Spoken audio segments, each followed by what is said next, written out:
matter of opening business. Each one of the commission members should have received the agenda within your packets. Do we have a motion to approve the agenda as is? I move to approve the agenda as is. Have a motion? Do we have a second? Second. All in favor, let it be known by saying aye. Aye.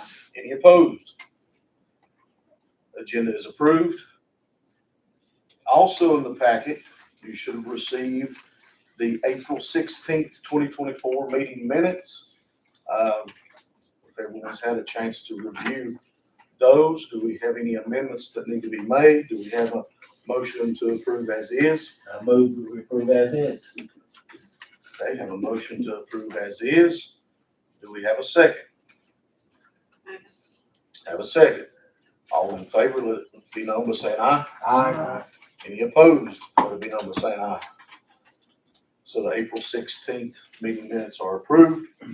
Also, should have been the meeting minutes for May the 2nd, the joint Board of Supervisor and Planning Commission meeting minutes. Hopefully you've reviewed those also.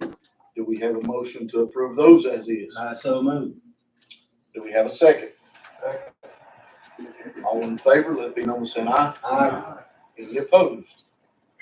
Motion carries. So the May 2nd meeting minutes are approved.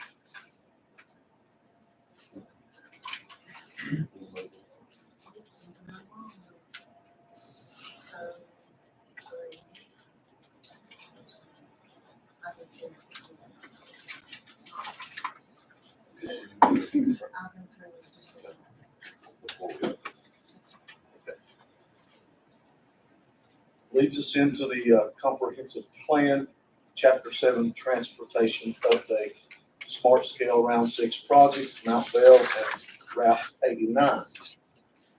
We'll turn it over to staff at this time. Just briefly, an update on exactly what this particular project is.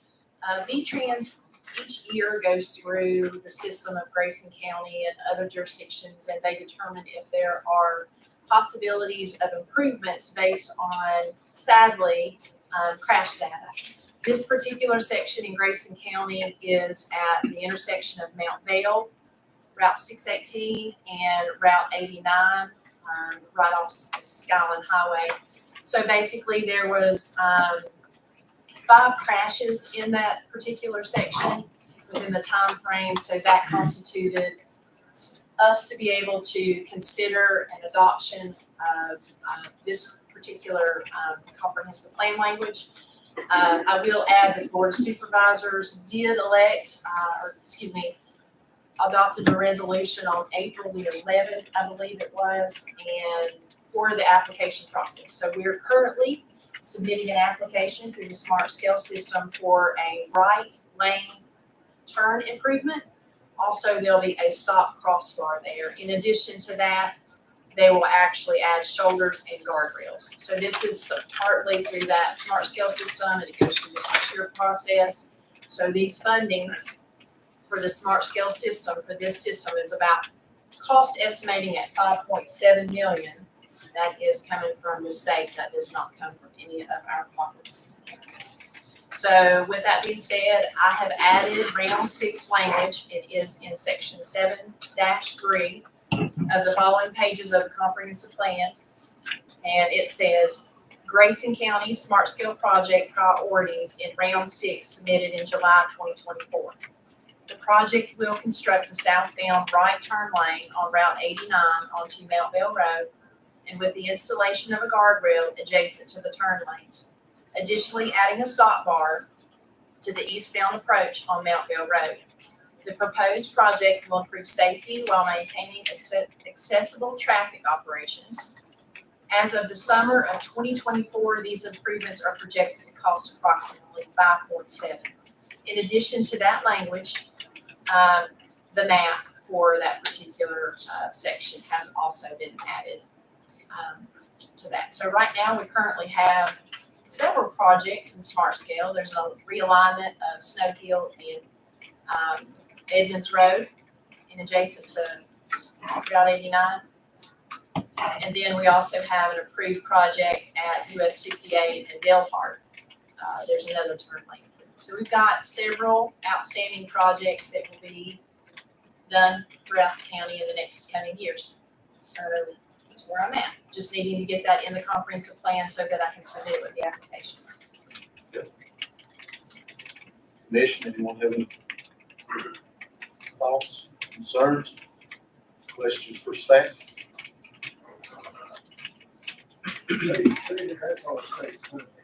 It is, yeah, state funded.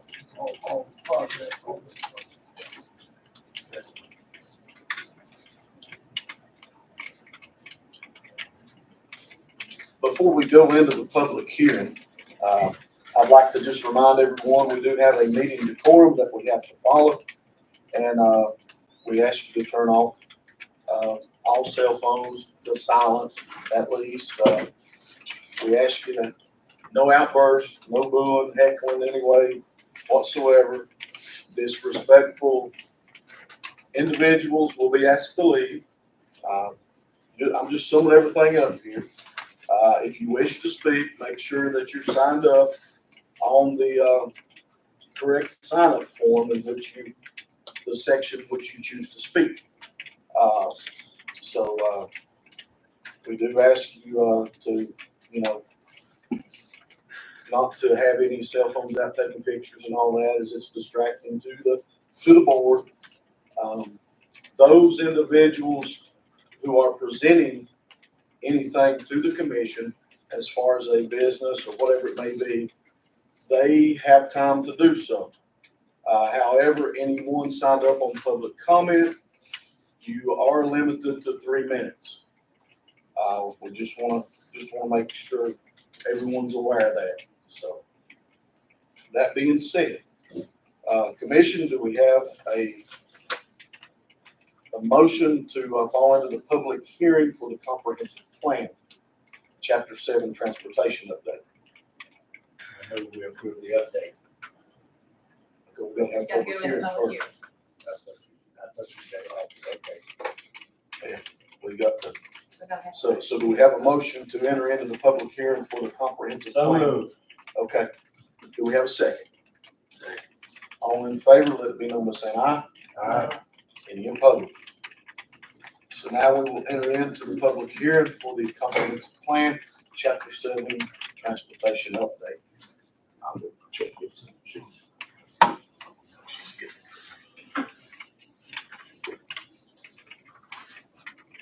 Thank you.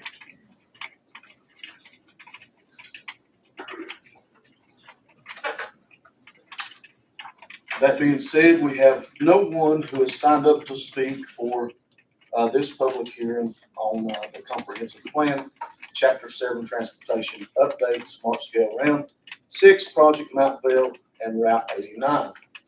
Commission, do we have a motion to close the public hearing? So moved. Do we have a second? All in favor of closing the public hearing at this time, let it be known by saying aye. Aye. Any opposed? The public hearing for comprehensive plan, Chapter 7 transportation update, smart scale round 6, Project Mount Vale and Route 89 is now closed. Commission, do you have any thoughts, any concerns, discussion?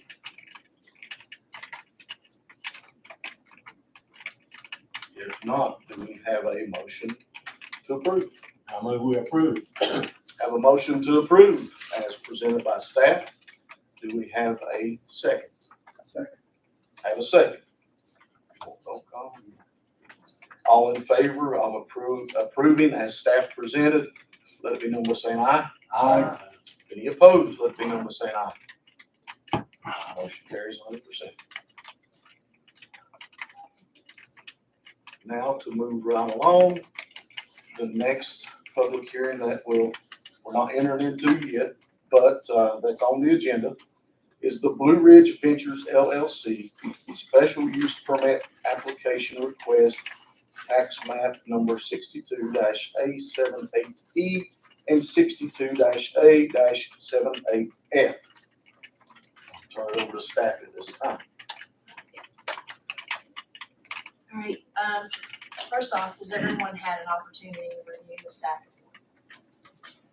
All right, so I'll just go through that, as a general overview of exactly what this particular special use permit request is. So, for the record, the case number for this particular application is 20240069. The applicant was Blue Ridge Ventures LLC. This particular special use permit request is to establish a primitive campground in the rural farm zoning district. Tax map parcels are to be considered are 62-A78E and 62A78F. Property size, in totality is 62.942 acres, and the magisterial district is Wilson. So, the case overview for this particular application, Blue Ridge Ventures is requesting a special use permit to establish a campground on the following described property. The property is located on the western end of Grayson County on Highlands Parkway, US 58 East, further identified as tax map parcels 62A78E, 62A78F. Property zone rural farm, which allows for campgrounds with a special use permit and does not need to be rezoned. The subject parcels are not designated in the enterprise zone or the opportunity zone. And additionally, within the proximity of the subject parcels, there was no historical resource information in the Department of Historical Resources web base to identify that there was any historical landmarkers. I have included in your staff packet a special use permit application, a site plan, several site plans, property location map, deed language, and right-of-way information. The subject property is, again, this is our land use analysis that we reviewed, and it is located in Grayson County on Highlands Parkway, approximately 0.4 of a mile from Route 755, which is Old Park Road. The property is currently an undeveloped forest parcel surrounded by parcels of varying sizes. Some parcels are similar in being undeveloped and forested, while others are smaller with residential uses. Application 20240069 requests the establishment of campgrounds to be known as White Top Camp for a total of 15 sites to be primitive in nature with no potable water, sewage disposal system, or electricity on 2 separate parcels, also located in the Wilson district of White Top. All right, so based on the applicant's conceptual site plan, campgrounds will be accessed with 2 entrances. Parcel 62A78E, which is 28.673 acres, is accessed by a 40-foot deeded right-of-way. 62-A78F, which is 32.152 acres, is accessed by a 30-foot deeded right-of-way, both through residential adjoining parcels accessed off Highlands Parkway. Again, the deed information was attached to your site plan for review. Parcel 6278E is identified in the site plan as section 2, and it will contain 5 primitive campsites. Parcel 62A78F is identified as section 1, shall consist of 10 primitive campsites. Both sites were approved by the Virginia Department of Health, but required signage and porta-johns to be within 500 feet of all campsites. Once these elements are in place, another inspection by the health department official will be required. Currently, there's approximately, and I say approximately, 3 known campgrounds on that end of the county. From what I can gather, there's Rocky Hollow Campground, Creeper Trail Campground, and Grayson Highlands State Park. Some general overarching information to be considered is the parking and access, street, lots, management, water, sewer, and uses. Parking and access is not defined. There is no defined parking areas on either parcel. Deeded right-of-ways leads to both vacant parcels that are mainly forested with small areas of open space. The street design, VDOT has reviewed and will require a low volume commercial permit. However, no permit has been approved to date. There still continues to be a line of sight issue with some vegetation from trees. And according to the email that was received in my office, Mark Williams from VDOT, the engineer, has had those trees that potentially seem to be an impact to the line of sight, had those tagged in pink ribbons, and has recommended tree removal. So it was recommended by VDOT that Blue Ridge Ventures seek proposals and requests for tree removal. Once those are down, then they would come back and review again. There were no lots created as per this proposed campground for those primitive campsites. Management will be under Blue Ridge Ventures LLC. She's the owner and operator. Water and sewer through the Virginia Department of Health require porta-johns, both parcels, no less than 500 feet away from all proposed campsites. And the uses, the applicant intends to advertise primitive campsites through Airbnb, Hip Camp, and the like, and rent nightly. However, currently information suggests the applicant is already advertising primitive campsites through these entities, and your board packet indicated as such through those websites.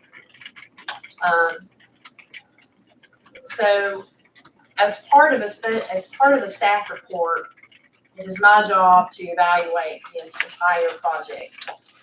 And so I have given you an overview of impacts that I feel should be spelled out based off of my recommendation. So there will be no management on the premises during operating hours. As said in her application, concerns about the campground's management could potentially impact. I just lost it. No, my computer went away. Potential impacts to neighboring properties such as noise, campfires built without regard to rules, and other unwarranted activity. Likely, no cell service for out-of-town guests to contact management for assistance or emergency services. Additionally, other impacts that should be considered are emergency vehicle access concerns without proper ingress and egress to campsite locations. Campsite rental locations are undetermined. Porta-john locations are undetermined. Management to let campers pitch wherever, as based on the website and based on the application. The lighting plan is unknown for the safety of guests. Parking areas designation with safe routes to campsites is non-existent. No property boundary signage or markers have been clearly defined. Road access to service porta-johns is non-existent. Porta-johns are required to be within 500 feet of the campsites. The conceptual plan suggests campsites to be located at the rear of the parcel. Campgrounds lack signage for rules, contact information, etc. Additional vehicle impacts to the right-of-way maintenance agreement between parties is unknown.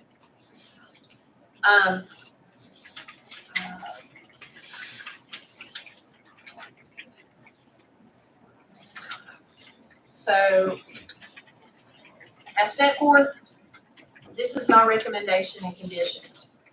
As set forth in the zoning ordinance, section 2-26, campground includes, but is not limited to, travel trailer, camps, recreation camp, family campgrounds, camping resorts, camping community, or other area, place, parcel, or tract of land in which 3 or more campsites are occupied or intended for the occupancy or facilities established or maintained, wholly or in part, for the accommodations of camping units for periods of overnight or longer. Campgrounds must operate in compliance with state and local requirements.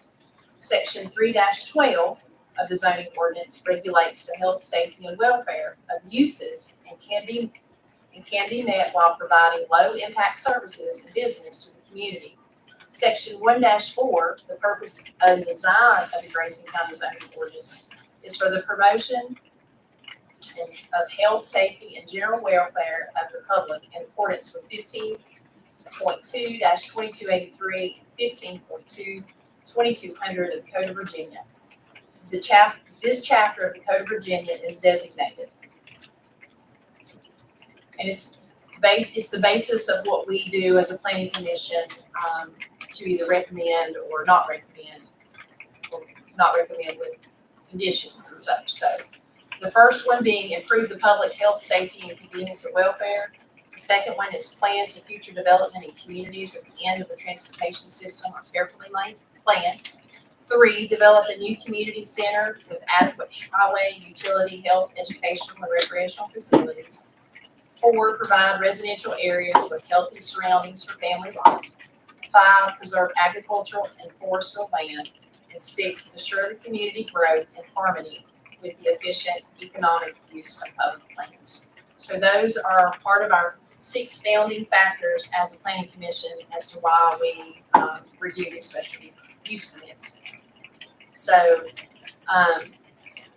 planning staff has reviewed all of these components in relation to the Code of Virginia and our ordinance.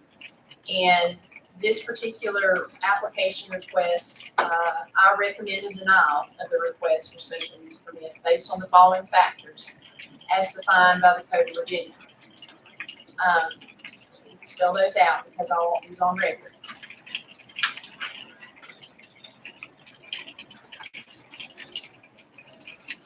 The proposed use would have adverse impacts to the character of the neighborhood. Increased traffic through the residential neighborhood, noise pollution, vehicles, noise from campers, and the like. Fire risk, not managed properly, can pose a significant fire risk to adjacent properties and residents. And 4, trash and pollution. Without proper facilities, there could be a trash buildup and pollution of harming the environment. Number 2, the proposed use would have an adverse impact on the shared access right of way used by all adjoining landowners. Wear and tear of the road, impacts from the heavy vehicles leading to potholes, erosion, and costly repairs. Legal issues, legal complications have already risen over property rights, easement usage between landowners. Conflicts over maintenance to shared access. Nothing has been finalized over shared maintenance that staff is aware of.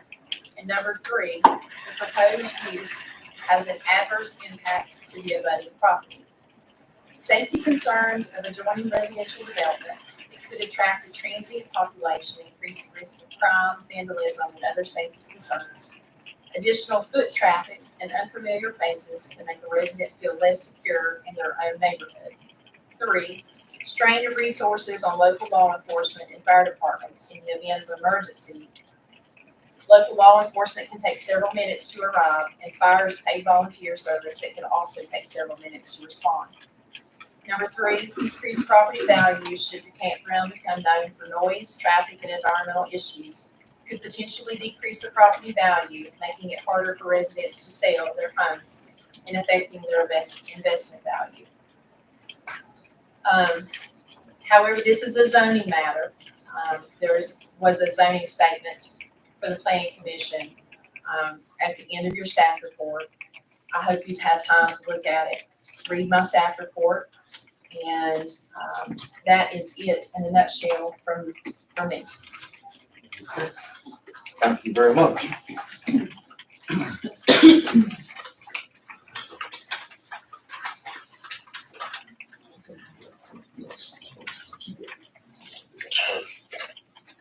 All right. I believe we do have the owner of the Blue Ridge Ventures LLC with us tonight, Diana Goodwin, is that correct? Yeah. If you would, you come on up and introduce yourself. You can present to the commission. Okay, I am Diana Goodwin, aka Dee Goodwin. I live in White's Hawk. I am the sole managing member of Blue Ridge Ventures LLC. The plan that was introduced to the board a couple months ago, the current one differs a little bit in terms of what properties. Jada, do we have any visuals? Unfortunately, we don't tonight. The planning commission has those in their board packets. Okay, so I think originally as presented, it was a parcel close to the road with 4 acres. It was on the road with an old house on it. That house has since been torn down. So that parcel of 4 acres is no longer included in this plan. So some of the things that Jada brought up, I'd like to address quickly. I know we don't have that much time, but some of the things I thought had been addressed, and some of the things weren't asked for in the application. So, and some of those things were actually addressed through the health department. So let me quickly, I don't know if I got my notes taken down quickly enough, but there's a whole thing about signage. That was a health department requirement in terms of, garbage, pack it in, pack it out, because these are primitive sites, just like you see anywhere else in the backcountry. There was signage I had to put up, and I don't have permanent signage yet, but she went with these. She's gonna come back and double check before, they issued the permit, but they can jerk it if I don't get these signs up. As far as the porta potties, yes, there are porta potties marked on one of the parcel maps you should have gotten. On section 1, which is the parcel of 32 acres, you'll see where the right-of-way, the road comes in to the property, my driveway there, and there's porta potty marked there, should be. And then there's going to be signage per the health department saying that you must camp within 500 feet of that porta potty. Now, can I be down there cracking a whip on who camps where next to the toilet? I don't know. But there are cleared spots near there currently. That is the heavily wooded area. As far as the fires there, I addressed this last time I was here. There are no campfires allowed down there. None, zero, zilch, and there are no campfire rings. Section 2 is access via a different next door right of way and driveway through there, and that parcel is 28 acres. If you look at the old aerial maps, I think you can see there's a big cleared area behind the closest residence where there's a bunch of baby Christmas trees that are dead. And at the back of that, I have marked where there is a non-permanent shelter. It's a 10 by 20 that can be used for primitive camping. And then beyond that, it's hard to see from that map because it's wooded. There are some more cleared areas that I have to do some more clearing that they're hand clearing. So those sites and the sites on section 1 will be hidden drum site, except for the shelter on section 2. And again, there's no fires allowed down there, none. That's just in the woods down there. There's a fire ring on the parcel that is not part of the campground, and it is not wooded there. Now, as far as the signage for the property owners, neighboring property owners, there are going to be signs up. I mean, it's pretty natural to see. You can pretty much tell where the boundaries are right now just by walking right through there. But there will be signage up saying private property, do not enter, end of White Top Camp, et cetera, et cetera. On parcel section 1, you will pass by between the 2 residences, the Penningtons and the Shaw Richardsons. There is a very friendly dog, temporarily too, it looks like, the Shaw Zone. And that dog stays in the yard, but I'm going to put a sign there coming off of the parcel I own by the road saying, please do not, bother, touch, feed the neighbor's dogs. They are trained to stay in their yards. So I want to minimize that. As a pet owner, I don't want anybody calling my dogs over puppy either. Let's see, parking, yes, there is parking. On section 1, going back there, I had it cleared back into the woods, and there should be some more clearing work going to happen, but it's gravel back there. And you can easily pull cars back there, three, 4 cars back there if you needed to. And you can do a 3-point turn there. On parcel 2, once you get back past into that field with the baby Christmas trees, on my parcel there, some of that can be parked on. Those trees are going to be cut down to make it easier to park there. But that's grassy parking. So that's a grassy lot, the other one has a gravel lot. As far as fire department access, yeah, one's 30 foot, one's 40 foot straight shot. Well, second one's not a straight shot, but it's no worse to get to than the residents in the back there on section 2. So, and in a pinch, you can cut over from section 1 to section 2. I mean, if it's, there's a fire, certainly the fire department can certainly go back there if somebody needs evacuated out of there. Some of the signage also required by the health department, I think it was the health department, included emergency evacuation plans, which I submitted and it was approved. in terms of, basically signage, probably over by the porta potties, since that'll be kind of the public gathering for people, but probably be there at least once a day, saying, you know, winds, rain, storms, start, get out of the woods. Emergency, yeah, here it is. Attention campers, emergency plan for White Top Camp. And, directions for campers in section 1. And there's a separate flyer for section 2 campers, where to go. And you can see on, I think the maps, you should have the aerial views, the emergency evacuation routes, which are basically going down back out to 58. Telling campers, somewhere on here, maybe it's in my listings already. Yeah, there's, on the emergency plans, at the top where it says campers in section 1 or 2, it says where to go. And then it says follow the driveway out, and then if you have cell service, which if you go to the front of those properties, and I can clarify that, to my first property where the house is going down, you sometimes can get cell service there, but Danny Richardson's Renewable Market Cafe is 0.2 miles away, so you get cell phone service and everything there if you need to. But mainly, my concern with the people in the woods, which is getting out of the woods, if there's an emergency, and knowing how to get out. But it's very obvious when you're back there how you get out. You can hop fences if you have to, but that's not part of the emergency plan. It says to be aware of falling trees and branches, wildlife, coyotes, bears, high winds, get out. And then all the emergency numbers are on there, and there's a separate flyer that will be with this one posted by the porta potty and elsewhere if needed in the campground. It'll be laminated, listing where I live. I live 3 minutes away. My phone number, my email, closest hospitals and clinics, John's Memorial, Ash Memorial, and Conner Rock. As far as increased drain on emergency services, we're talking maybe 15 primitive campsites with probably 2 people in each. Okay? It already takes, the Grayson County Sheriff, 45 minutes to get out there. We're pretty much on our own already. I don't think 15 potential campsites will make that much difference. Emergency services, although they're nearby, it is volunteer. It takes a while to get there too. So I really don't see the impact of this on our existing emergency services in White Top. As far as existing campgrounds, yes, we have Grayson Highlands State Park, which has primitive, it has, park camping, and then primitive the National Forest. It has horse stables camping down there for folks with horse trailers.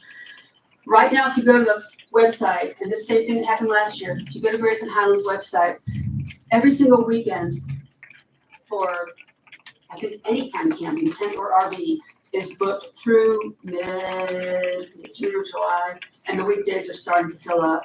Yeah, right now, all weekends through mid-July are booked. Some availability during weekdays. Of course, last year I was told when I stopped over there that the entire summer was booked up already, so there's nowhere for those campers to go. And a lot of the people who are camping at Grayson Highlands are families who don't really want to rough it up in the National Forest, backpacking.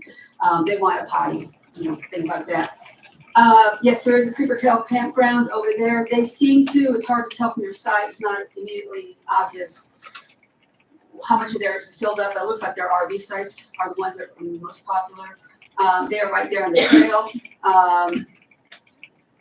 Rocky Hollow is a good 30 minutes away. So it's I wouldn't consider it in the area. So basically, it's just the 2 resources right now, and Grayson Highlands is 8 miles away, I think. So I would argue that there is a lack of enough campsites for people to come up this area.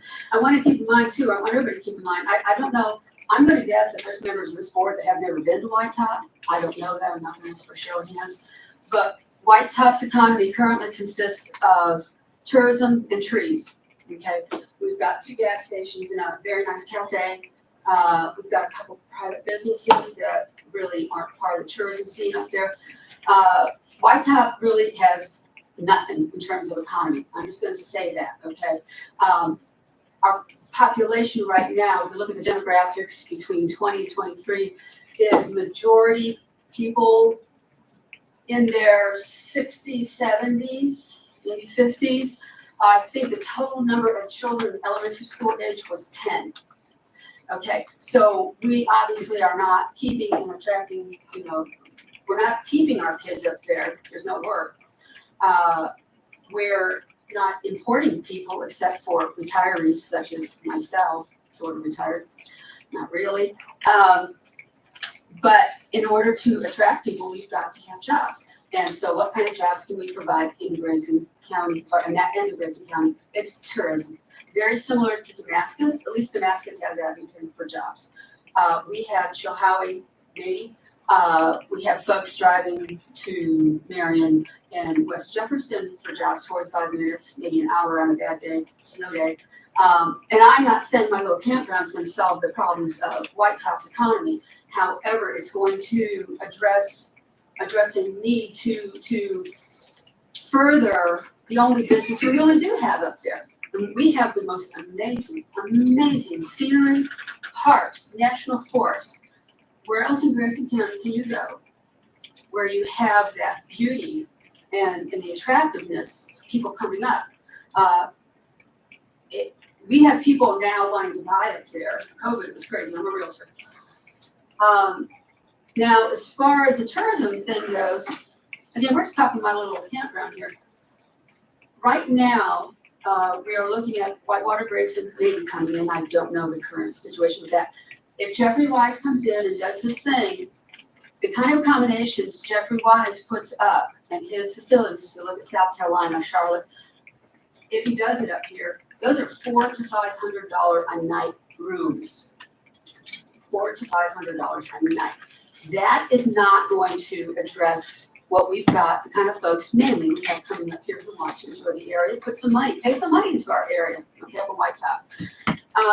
Also, there are now 2 bike routes. The Grayson Gravel Traverse bike route comes right through White Top. They come down 58.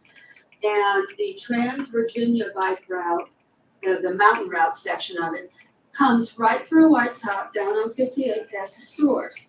We are also now on the Gravel Map, gravelmap.com, which is Jeffrey Wise with Whitewater purchased that site, and it's kind of an aggregator of people entering their own. I think you're bike getting a little off track. Well, and I'm on tourism here.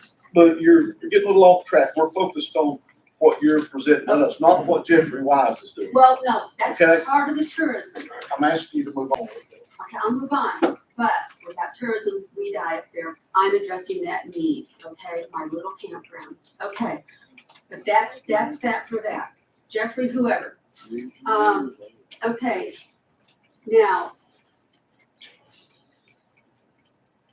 let's see. I'm just looking at some concerns. There was a little discussion on Facebook the other night. So I think I've addressed the signage. And I want to keep in mind too, that yes, there are fears. Change is scary, especially if you're somebody who was born and raised in White Top. Okay, I was not. But I want you to think about speculative versus actual harm. Okay, you let me do this. You let others do something like this. It doesn't work out. My permit gets jerked. Okay, that's all that has to happen. I am not going to do anything that allows harm to my neighbors. I'm not. And I don't care if they like the project or not. I'm not going to let it happen to them. I'm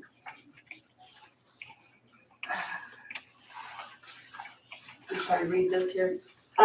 Some of the things that Are you summing up? I'm trying. Because it seems like you're just going on about, No, I'm not. you're just rambling. Some of the things, no, I'm not. I have it written down here. Man, you are. I'm asking you to move on with it. Some of the points that Jada brought up that would be of concern, I'm trying to address each of those because I don't want to leave here feeling like I haven't been able to present my case and everybody here doesn't understand. That's why I'm asking you to move on. And I'm trying. But you're not. You're rambling about the same thing. Now, you either get on with it or we're going to shut you down. We're Okay. wasting time arguing here. I'm just telling you. I'm not arguing. I'm telling you. Get on with your presentation. Thank you. Yes, sir. Okay. Referrals to local businesses. Again, my campground, my little campground, I've already talked to the bike shop up there, who also has 2 places in Damascus. I think it's Gary Greer, I'm not sure. We've already agreed to make referrals to each other. I've already made referrals to him. In my listings for Hip Camp and probably going to be Airbnb, I'm making referrals. I constantly refer to Railroad Market Cafe. I'm sending business there. I have employed many locals in the process of developing this property, just clearing it off and fixing up some of the neglect that's allowed to happen over the years. I put money in the economy. I'm continuing to hire locals.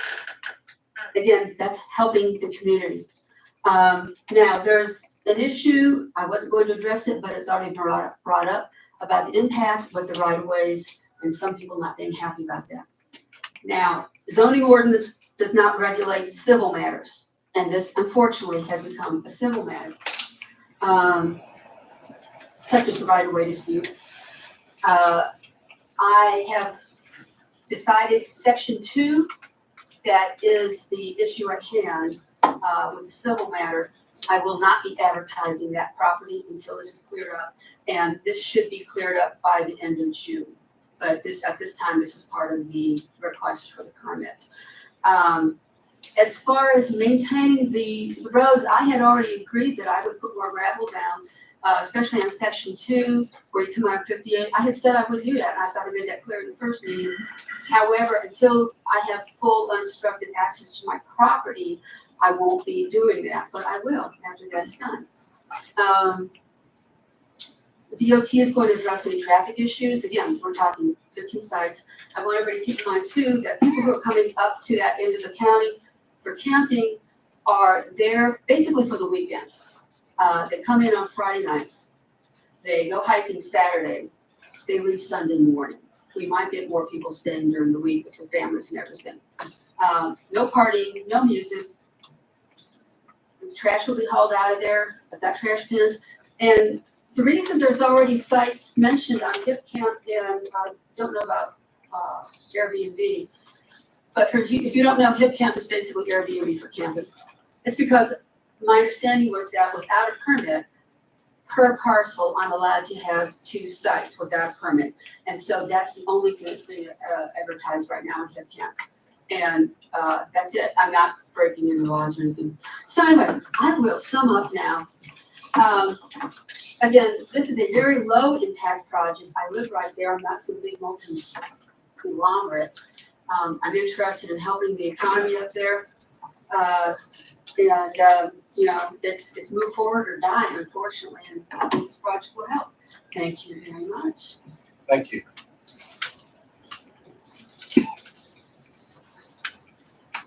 Commission, at this time, does anyone have any questions for Ms. Goodwin?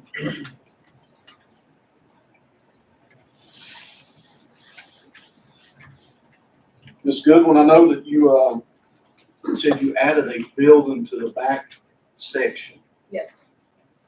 Did, by chance, did you have to get a building permit or anything for that? No. Or did you check on that? Yes, I did check on it. It's considered to be a shelter. A shelter? Yeah. Okay.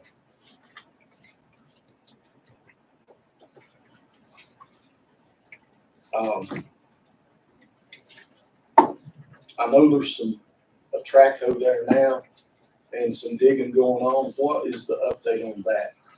That's not part of the campground.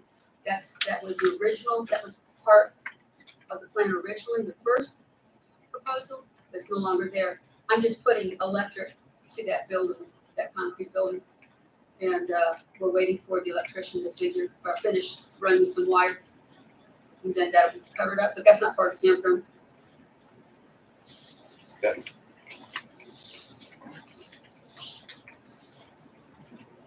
Commission, do we have a motion to enter into the public hearing at this time? I so moved. Do we have a second? All in favor, let it be known by saying aye. Aye. Any opposed? We'll now enter into the public hearing for Blue Ridge Ventures LLC. Thank you.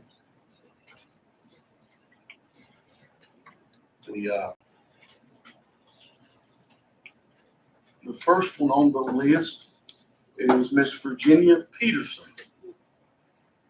If you would, when we call your name, just step up to the podium, introduce yourself, state where your residence is at, and that way we'll have a better insight in your presentation. And you will be limited before she gets started to 3 minutes.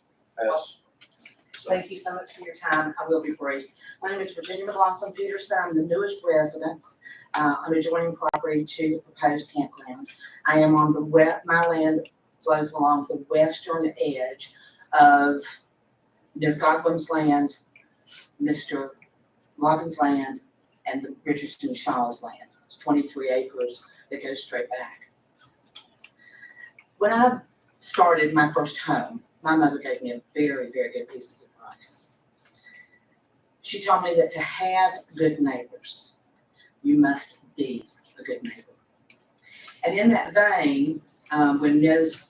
Godwin contacted my husband and I to ask us if she could cross our land to look for her property boundary, we suggested that she not do it on her own. We prefer not to have people on our land as we're having road construction done on a driveway, but we would be more than willing to come up and show her that eastern boundary on our land, western boundary on hers. She did not at that time, and this was last month, did not tell us about the campground. She told us that she was having work done on the back lot of her property. We were with her for quite a bit of time. We had 2 telephone conversations and 1 personal conversation with her. And at no time did she disclose to us that she was building a campground. Our property line on the western side, her western side, our eastern side, is less than 100 yards from my backyard. That will be the section where she will have campers, primitive campers, and porta-johns. Light from that will shine directly in our bedroom window as our house plans stand today, unless I have to change them because of that. One of the things that we identified was that White Top Campground has been operating since 2022. And as evidenced as the HIP camp posting and comments from her guests, which was unpermitted as a campground by the state or by the county. Our interactions with Ms. Godwin and information that we have since obtained have led us to believe that she has been quite disingenuous, almost to the point of being dishonest. She has trespassed on our property to see the development of our land without asking. I had contractors on the property who were able to stop her and tell her how to contact me. Our land is posted as no trespassing because we are having road construction done. One of the things that concerns us greatly about this proposal is whether or not there's any evidence in her written proposals regarding quiet hours. Will she be posting quiet hours so that we are not disturbed? We have people in those residences that work shift work. How late will campers be allowed to come and go? Will headlights be shining in homes? That's the timer. Go ahead and sum up quickly. Marketing plans, who's she targeting? Right now, children can't camp on that site. One of the things that Okay. terribly upsets us is the possibility I can't of let you go fire on. danger. I can't, the 3 minutes is up. Oh, That's why I told you, just sum okay. it up real quick. Sum it up real quick. A 15-site campground on 64 acres, which is unmonitored and unstaffed for primitive camping, is a disaster waiting to happen. Thank you. Thank you.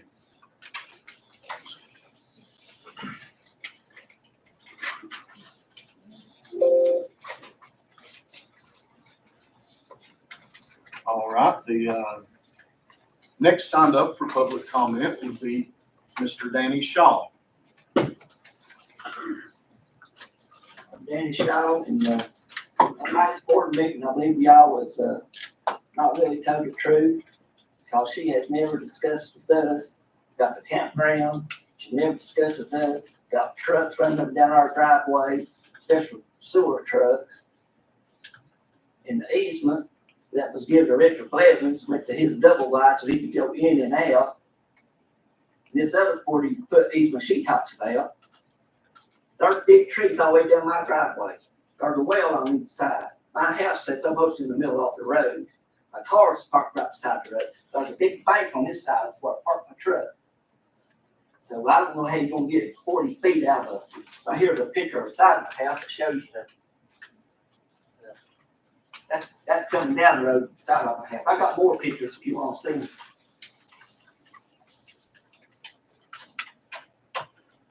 Yeah, Now your 3 minutes is running, so. okay, well, I just wonder about, is there gonna be RVs and campers and stuff like that running up down my driveway?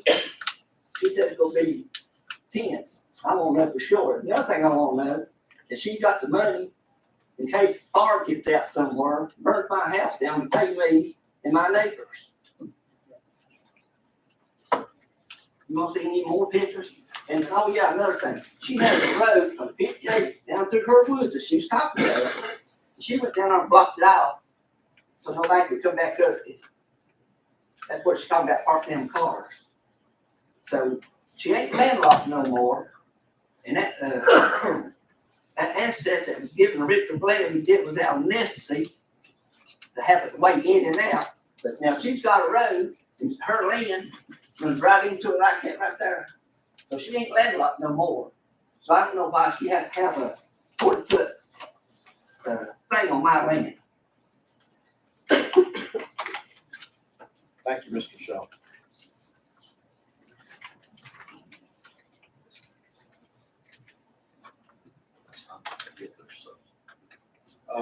The next one on the list is Mr. Gary Pennington.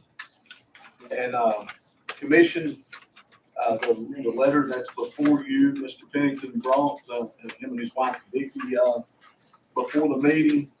So it wasn't included in the packet. However, it was delivered, hand delivered. So we, presented it to, each member of the planning commission. So, Mr. Pennington. In 2005, me and my wife had to start all over again. And we've been through some difficult times. As far as this campground and stuff, she's talking about the young people that doesn't have no jobs or anything like that. Main thing is they're happy with where they was raised. Now, I grew up in that area. I grew up on the land she's got. But now she kind of put me in a catch-22 situation. She wanted the building moved, which I did get the building moved. Then 3 days later, I got a letter about trespassing. Now, you tell me how you're gonna get the building moved if it's on her land and not trespassing. I have never figured that out yet. And since this has been going on, my wife, me, and my grandson, we feel like we're being intimidated.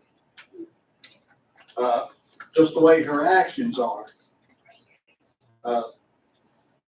If this passes, our property will not be worth nothing. I had a realtor, talked to a realtor, and she said, I don't want campers or tents or anything from my house. And I don't believe any of you do, any of you would either. But the realtor said, you look at it like this. She said, if it was up for sale, would you buy it? I said, no. She said, there you go, 100% appreciation on your property. Now, I've read a lot about this family camping and stuff. And there's a lot of drug use going on with it. There's a lot of needles left laying. There's human feces, dog feces that's left, and if she puts porta bottles down there, they're not gonna last long because bears gonna tear them up. So bears would go after anything got a scent on. And I'm against it. I wasn't brought up in a mess like that, and I don't want my wife or my grandson to be afraid. Because you don't know what people's gonna do if they're on drugs or drinking or whatever. Now, you cannot bet anybody 100%. I try to do what's right and stuff now, and I try to be a good neighbor. But I don't want the campground. I'll just be honest with you. And nobody in White Top wants it neither. Mr. Penny, time's up. Do you have something to sum up real quick? Well, a lot of other people are against it. People live across the road, they don't want to see it, look out to see it, and stuff like that. But I just hope you vote against it. You know, part of your job is safety and health of the people. Now, this cannot be safe and it cannot be healthy. Okay, thank you, Mr. Pennington. Appreciate your time. Miss Vicky Pennington. I'm Vicky, Gary's wife. But one thing that really, well, all of it concerns me. But one thing, we're in the middle of all of it, in the woods and around, and the neighbors are too. But we called, and our fire insurance on our home is going to double. And is there going to be, with these campers, she's saying no fires. Common sense will tell you, when people get happy, when they get high, things are going to happen. And if there was some chance she says no fire, and there is a fire, somebody needs to be liable for that, and not me and Gary. There needs to be someone liable for the, in case it does happen. Because that's all we have. And it's not fair to make us have to pay. I mean, we will have to, but there needs to be a liability on the fire issue. That is a big concern for me. Thank you, Ms. Pennington.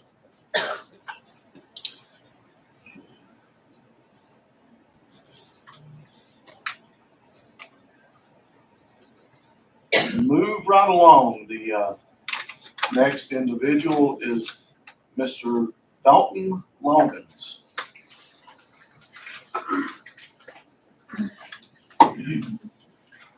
I'm Dalton Loggins. I live in the last double wide on that parcel of land she's talking about having parking in.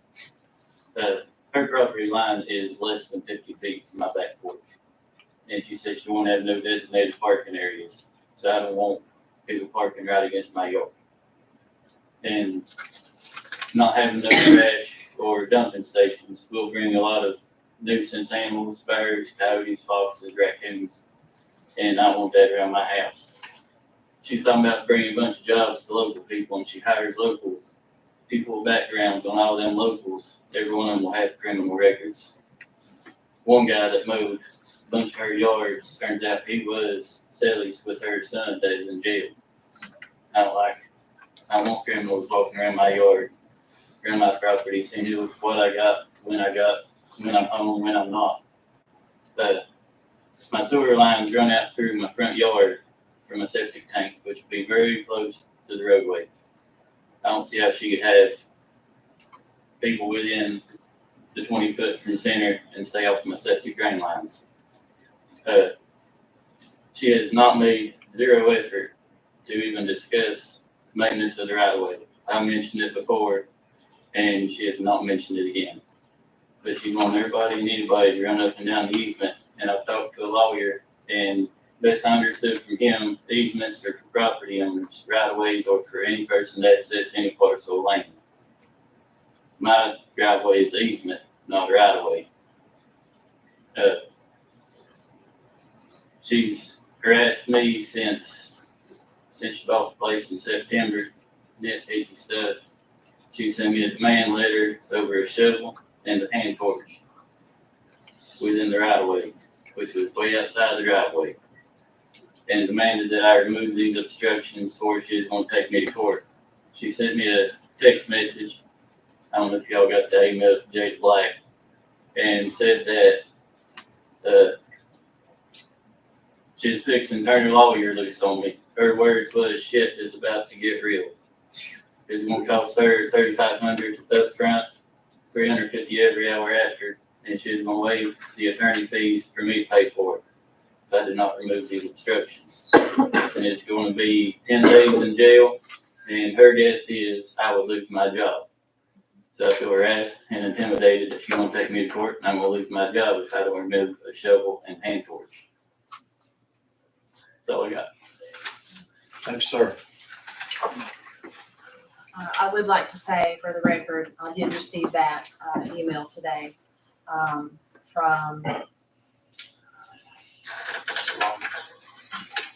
no, it was sent on his behalf. I do have it printed. Wasn't able to get it in your staff packet since the agenda was already set, staff packet was already sent, so I have it if I need to read it. We can come back to that maybe. Continue on with the public hearing. I believe it's Sandra Billings, okay.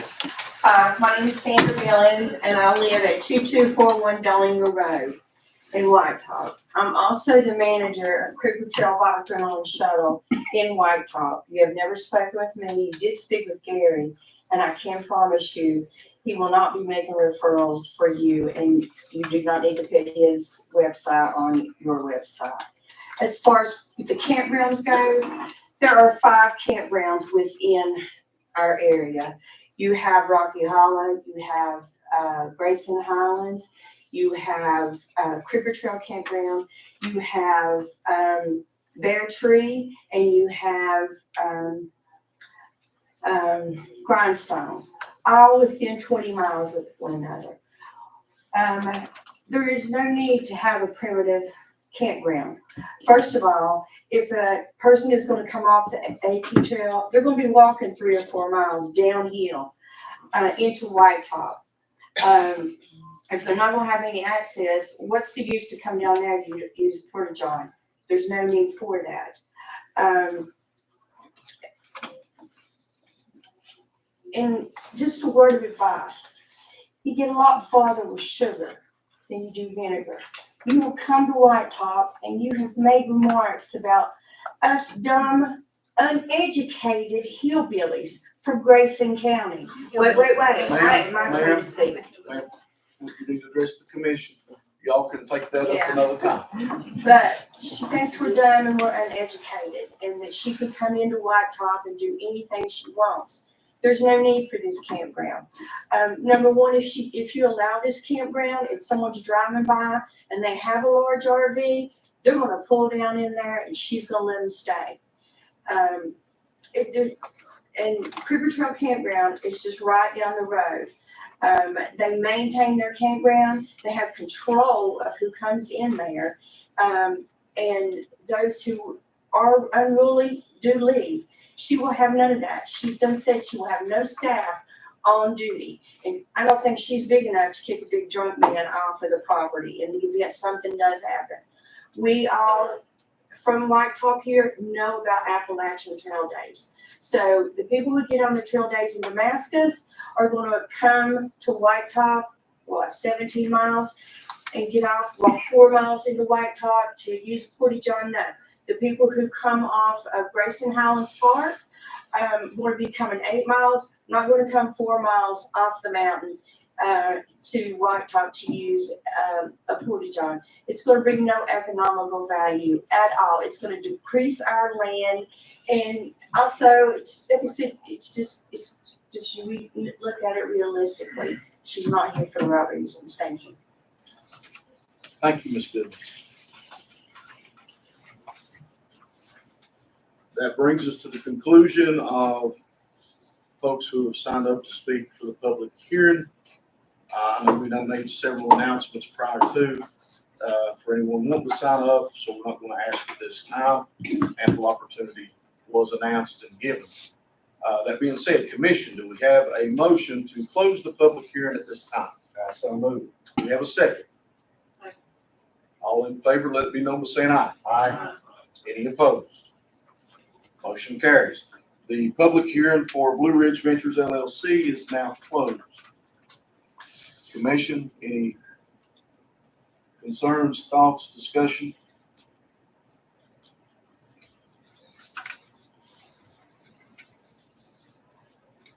I will share, I've spoke with a lot of people in the White Top area, and I've not had one in support of this campground since. And I'm talking local residents.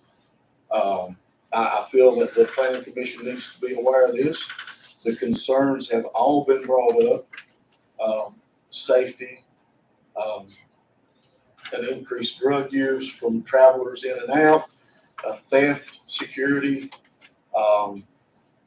Miss Goodwin not being a good neighbor, all these things, I've heard all this. And all of them add up to concerns, and I think it was myself, I think it was well summed up in the staff report which was given. So I just wanted to share what I have been told and has been passed on to me by local residents of White Top. So commission, anyone else have any thoughts, discussions? This is part of the Code of Virginia, number 4, provide residential areas with healthy surroundings for family life. I don't feel like this would be healthy for adjoining property owners. And I see the concern of decreasing people's property value, you know. So yeah, I do have concern. It just came to my mind that a lot of, I know the Porta Johns was mentioned quite a bit. When you come at Elk Garden, that's where the AT runs. The state has put in Porta Johns there. A lot of the campers to stay on the trail do stay up at the top of the mountain. There's Porta Johns there. So would they come 4 miles down? I don't know. That's not for me to say yes or no, but I do know that the Porta Johns are there and accessible year round for the hikers and campers at the Elk Garden. So, and it is on, it is on the Grayson County side. It's close to the Smith County line. The right-of-way and easement issues are still unresolved, is that correct? Unresolved, to my understanding, and under, I guess, civil dispute, which has nothing to do with us.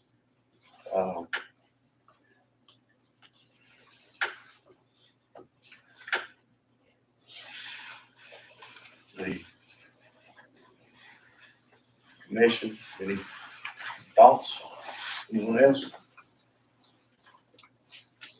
I think it'd be hard to control anybody camping without full-time management. And that's plainly stated. The fires, that is a major concern in that area. That's all it is. If there's no full-time management there and the primitive camper decides to have a fire, who's to say they can't? That's right. Just like if you go down the road, the speed limit sign may say 55, but you may not pay attention to it. You might run 60. I mean, that's just a fact of life, right? Personally, under the circumstances, I think it would be, I feel that it would be a nuisance to the community as it has been presented. I would be willing to make a proposal that we deny it upon the staff report that was given for those following reasons mentioned in the staff report, along with along with the attraction of nuisance animals, decreased land values, there was one other, the lack of management, and being an overall safety concern and nuisance to the community. I will propose the denial. So, do we have a second? A second anywhere? Who was that? Got a second? I'm gonna turn it over to Ms. Black at this time for a roll call vote.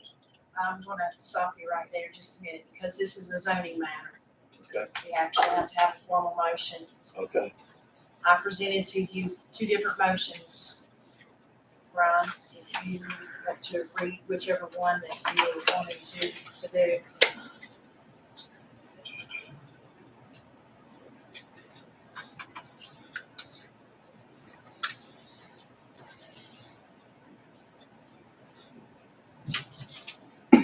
All right. The proposal is denial upon it. Be it resolved that in order to ensure compliance with the Virginia Code Section 15.2-2286A7, it is stated that the public purpose for which this resolution is initiated is to fulfill the requirement of public necessity, convenience, general welfare, and good zoning practice. I move that special use permit request 202-40069 as presented by recommended party for approval with conditions to the Board of Supervisors. Let's see, that didn't read that. I'm sorry, read the wrong one. Strike that. Be it resolved that in order to assure compliance with Virginia Code Section 15.2-2286A3 and 7 and zoning ordinance Section 1-4 and 3-12, it is stated that the public purpose for which this resolution is initiated is to fulfill the requirements of public necessity, convenience, general welfare, and good zoning practice. I move that the special use permit request 202-40069 as presented be recommended for disapproval to the Board of Supervisors, as the issuance of a special use permit would not be in compliance with the Grayson County zoning ordinance. So strike the first motion. Strike what I read first, and the second one is the motion. We have a motion by Mr. Walls for disapproval. And your second. Now we'll go to a roll call vote. We'll take a roll call vote. Ms. Hash. Mr. Ward. Aye. Mr. Wallace. Aye. Mr. Boyer. Aye. Mr. Vale. Mr. Sharp. Mr. Funk. Aye. Motion carries. I will say this, even though we have recommended disapproval, the Board of Supervisors does have final say. So this particular application will be represented again to the Board of Supervisors in the June meeting. You will have time again for public comment at that time. Thank you all. Good. You have a question? One last question. It's currently being used. White Top Campground is actually active. Let me explain that. Thank you. In our zoning ordinance, it does allow for camping on a property that allows up to 2 sites. So Ms. Goodwin can have 2 campsites on her property, and that's the reason that she's advertising through Get Camp or Airbnb. She could have no more than 2 per parcel. There are 5, 6 sites advertised on Camp. So RV sites, sheds, and tent. I'll take that up with Ms. Goodwin. And you have an opportunity to present that to the Board of Supervisors at the next meeting. All right. Moving right along. Comprehensive plan revision, adoption of utility scale renewable energy policies. Turn it over to Ms. Black at this time. Hey, is Michael still on? Plus. Easier. Hello, Michael.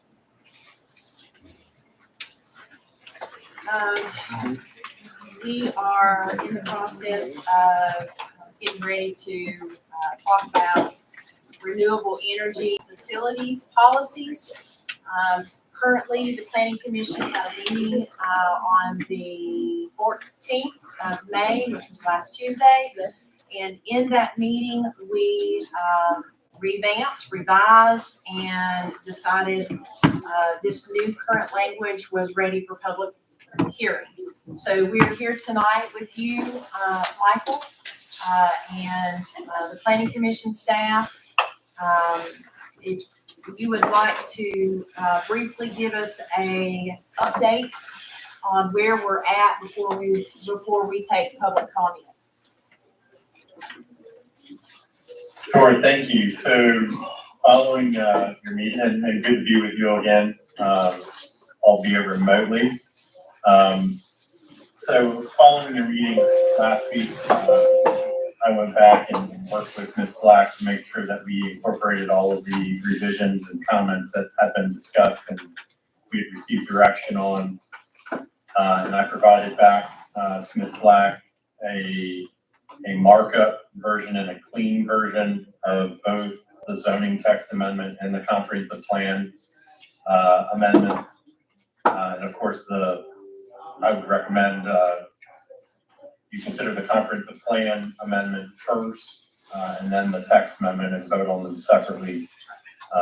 You do have a draft resolution of recommendation favorably supporting the comprehensive plan amendments. But again, the changes made should be consistent with the direction that you provided.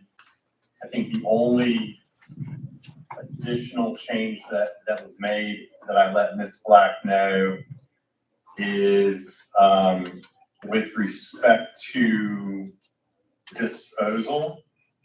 And let me remember where I put that in. Bear with me 1 second.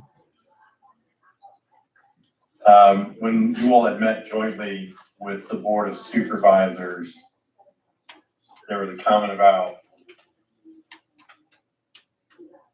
disposal of equipment after decommissioning or as part of the decommissioning.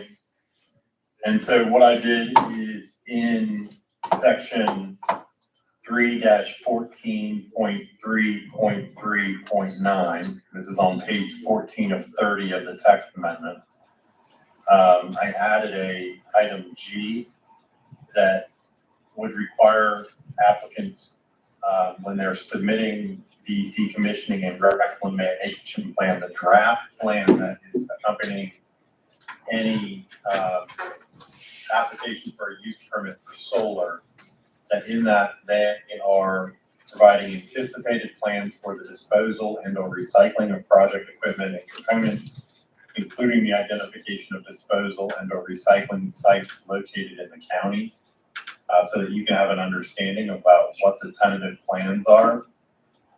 And in adding that there, later, let's say that use permit is approved, they are required to submit a full decommissioning plan prior to permitting that addresses all of those factors that are included in the preliminary application, the use permit application. So hopefully that's a point of evaluation that you all can take into account, when you're reviewing an application and making a recommendation, and the Board of Supervisors are considering an action on an application. But beyond that, the focus of this amendment, as you all know, was to, in the comprehensive plan, to indicate that wind was not a supported land use. And we've also made that change within but then the zoning text amendment to indicate that while accessory wind facilities would be allowed, that utility scale wind systems, and wind systems otherwise as a principal use of property would not be allowed. So I'm happy to answer any questions, either now or after you, hear from the public. By chance, did we, change the decommissioning to the 2 times the cost? I can't remember. I know the Board of Supervisors recommended that to us and was pretty adamant about it. We did not adjust, that amount. I would have to look into that a little bit further, but no, we did not adjust that amount.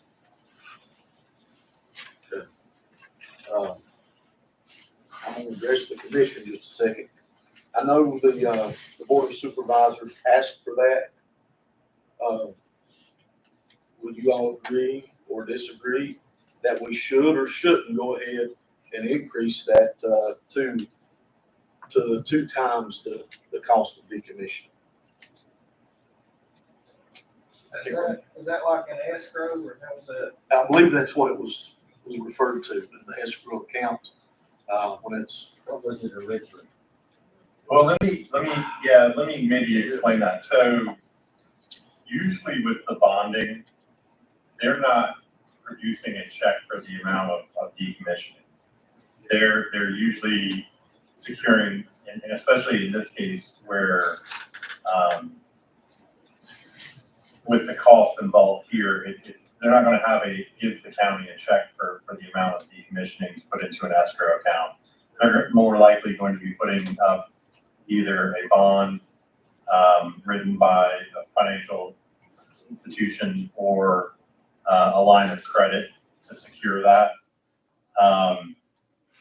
And that may be something, I can understand where you're coming from, but it also may be something that you wanna get some input from the county attorney on as well, in terms of whether or not, there's a basis to do that. But if this commission wishes to make that recommendation, we can bring that forward to the Board of Supervisors for consideration, certainly. Well, I know in the joint meeting, they addressed that pretty heavy with us. That they wanted to see the 2 times the cost of decommissioning to be placed into that, bond account or escrow account or whatever, when it's first done for the decommissioning or such, in later terms, and to be reviewed, was it every 3 years? 5 years. 5 years. So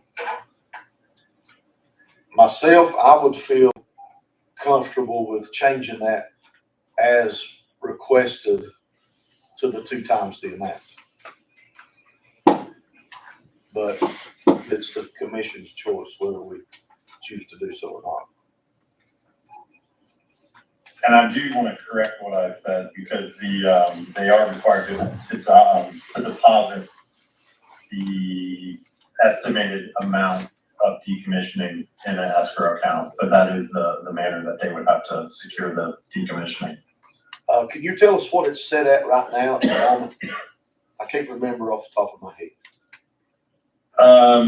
So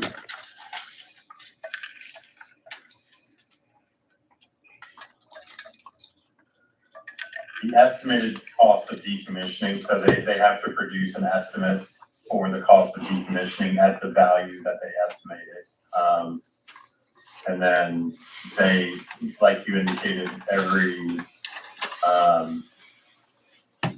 5 years, they have to reevaluate that amount. And if the recalculated estimated cost of decommissioning exceeds the original estimated cost of decommissioning by 10%, the owner is required to deposit additional funds into the escrow account to meet the new cost estimate. If the recalculated estimated cost of decommissioning is less than 90% of the original estimated cost, then the county may approve reducing the amount of the escrow account. I would tell you, in my opinion, there perhaps could be should be some percentage escalator over the estimated cost. But if you were to set that amount at 2 times the cost of decommissioning, my expectation would be that you would see a lot of developers not even pursuing projects. So just to be clear, it would be a steep financial impact to projects to make that happen, in my opinion.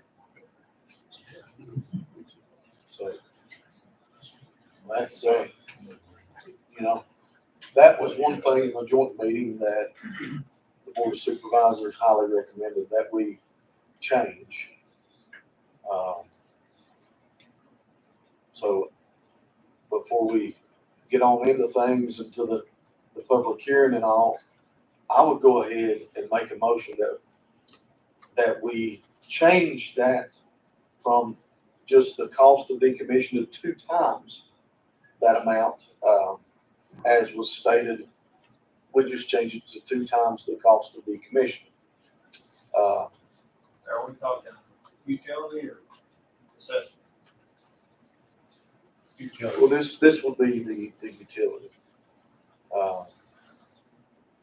If I remember correctly, the large scale or whatever. Large scale solar. So what are we basing the estimate, increasing the cost to 2 times the estimated decommissioning price? Where are the supervisors basing that on? I know you probably don't know.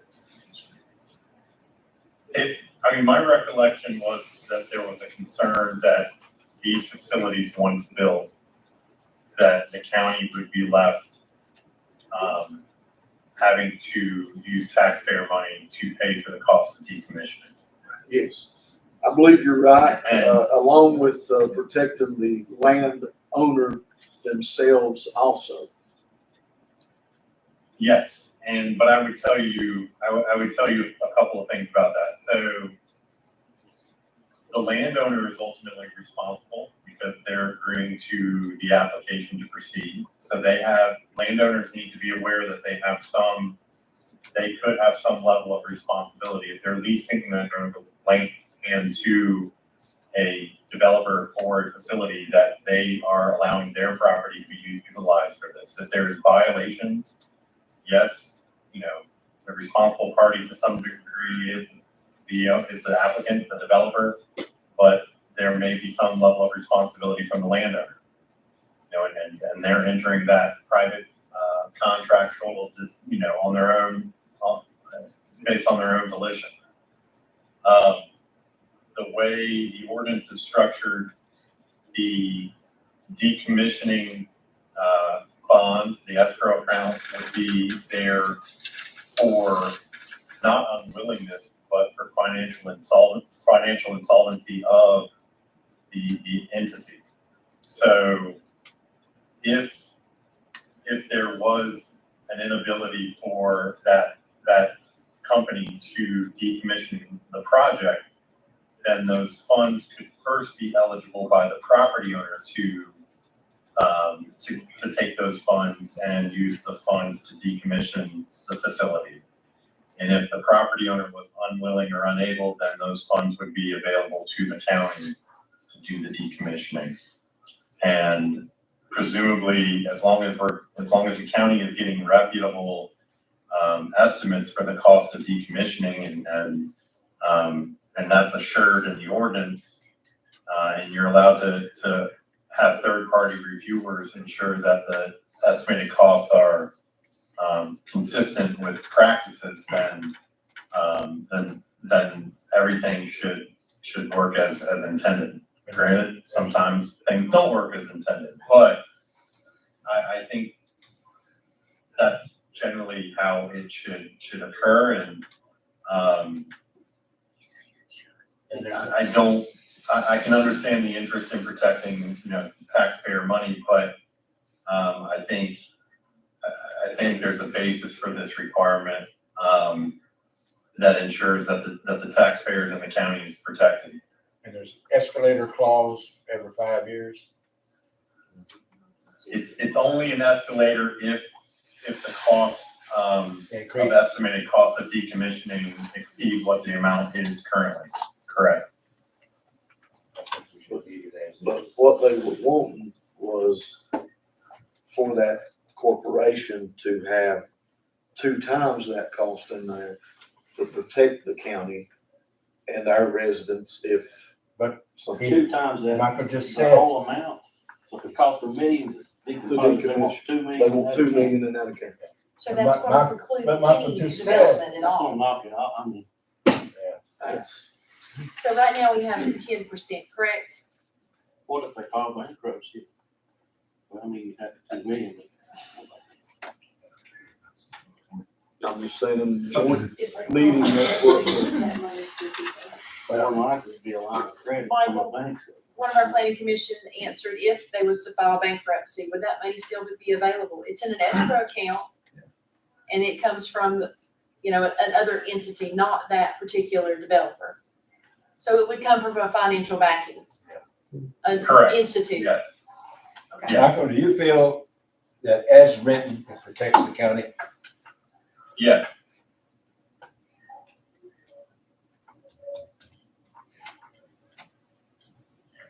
Well, if we do, then supervisor won't and ask for it to be doubled. We might as well just say no solar, just like we did by wind. Right. But if we don't, are they gonna kick it back to us to go through this some more? Well, they could decide to do it on their On own their volition. There you Even, go. they could decide to incorporate that change. Yeah, at their meeting. I think we should leave it as is. Supervisor want to buck it up, they can. And we can give their rationale as to why we didn't. Or did. It's up to the planning commission. Put it on my. Michael said so. Oh, And just turn this computer off. yeah. Ignore. That's what it is, ignore.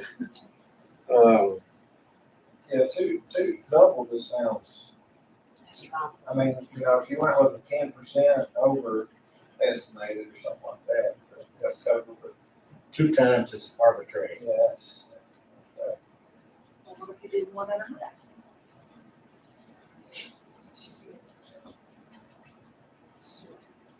The language as is protects the county and it's common procedure in these kind of matters. Is that right, Michael? Yes, I would agree with that. I've seen 10, 15%, above estimated costs, and I think that would be certainly fair. That would make sense. I will just tell you this,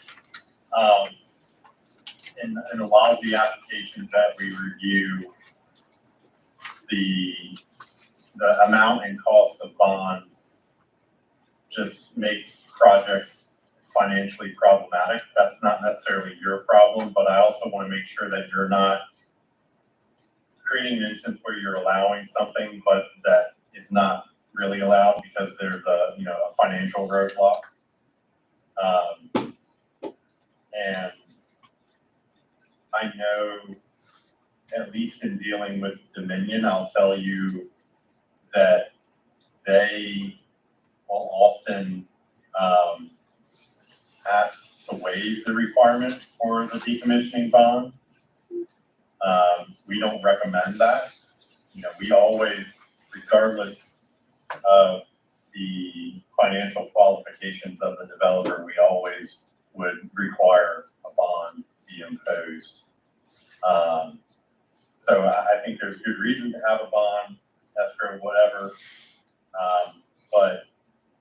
And perfectly fine to have some percentage cost over estimated cost, but 100% of the cost or 200% of the cost would probably be financially problematic, especially for smaller projects, because it's a lot of money to float.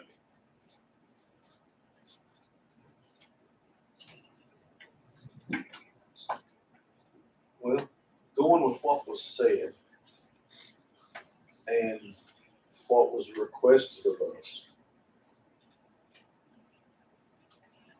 how does the planning commission feel about maybe 10 to 15% above the cost of decommissioning be placed into that bonded account, that escrow account, whatever it may be?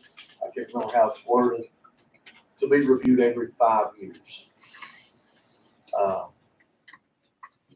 believe that's the way it's right. Be reviewed every time. Right, but it was just it's just the cost, but right now. Estimated cost of decommissioning by 10%. And the owner or occupant shall recalculate, sorry. This stuff's getting old. If it's more than 10%, then they have to read. I think what you would want to do, and so that provision IV, the fourth bullet there, that deals with the reevaluation. I think what you would want to do is in point 3 above that, the amount of funds required to be deposited in the escrow account shall be the full amount of the estimated decommissioning cost without regard to the possibility of salvage value plus 10%, 15%. Right. Okay. Yeah. Stand corrected. Apologize. That's what So I'm you trying would to say. add 10% after salvage value, or plus, Without regard to salvage. without, Do we want to go 10 or 15% commission? 10. 10. It's fair. and you've seen that, Michael, in other jurisdictions that you've helped. Not off the top of my head, but I think that's perfect. I've seen it with other types of bonds. Okay, Yeah, so I'm comfortable with that. and it doesn't make it so that a developer wouldn't consider. No, I think that's reasonable. Okay. So, commission, is everyone good with that change? Yep. Anybody opposed to it? Okay. Well, we got 100% on that. We do? Okay. Michael, if you would make that change. So, I just felt that Very needed to be addressed since they was pretty adamant about it.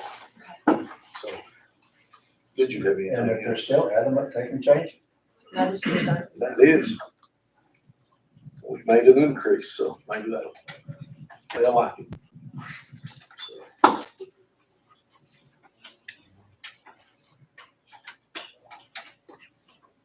Okay, all right. Is there anything else before we proceed on? Commission, you want to have anything else?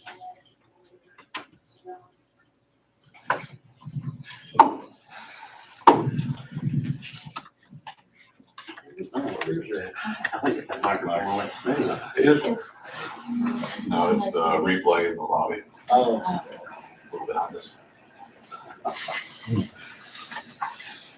so, Mr. Zahner, do you have anything else before we move along? I don't believe so. All right. Commission, at this time, do we have a motion to enter into the public hearing for the comprehensive plan revision? So moved. So moved. Do we have a second? Second. All in favor, let it be known by saying aye. Aye. Any opposed?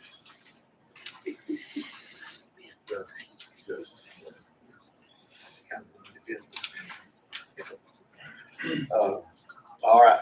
At this time, the Grayson County Planning Commission has entered into the public comment for the comprehensive plan revision, renewable energy policies.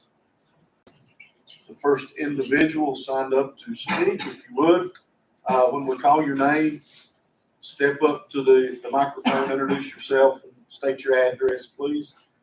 The first individual is Sarah Hash Trimble. She would also like to know, is it too late?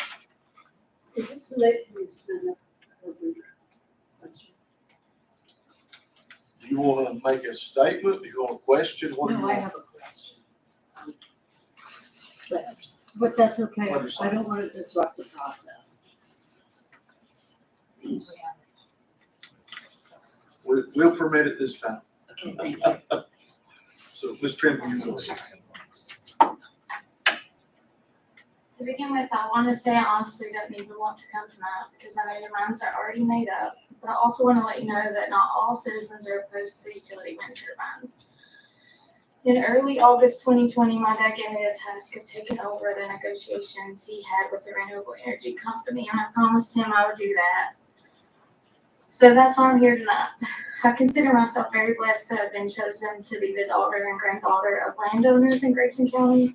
I had the privilege to watch my dad and grandpa work from sun up until after dark, 6 days of the week, doing what they love, but also working to leave a legacy for our family. God is the only one who really knows, but deep down I know I wouldn't be a landowner and I wouldn't be the person I am today without their hard work. I'll never be able to fill those shoes, but it's my dream for the family farm to pass down through more generations. The proposals that are being brought forward to the board to approve allows more and more control over our land. It's not even about blocking wind turbines on ridge lines, it's about control that bothers me. The way I look at it is if you own land and are paying taxes on the land, there shouldn't be anybody telling you what you can and can't do with it. Nobody controls what you do with your car or your home, where you go on vacation or what you do with your life. So I think landowners should have the right to do what they want. I also remember the strife our family went through when they fought to bring a cell phone tower to Grayson County. But now they're adding towers everywhere and you don't even notice them. I feel the same way for power. I don't like looking at them. I don't like mulling around them, but I accept them because I want electricity. It's all about perception, accepting changes and growth, but most importantly, getting past what might not, in your opinion, be best if you don't own the land.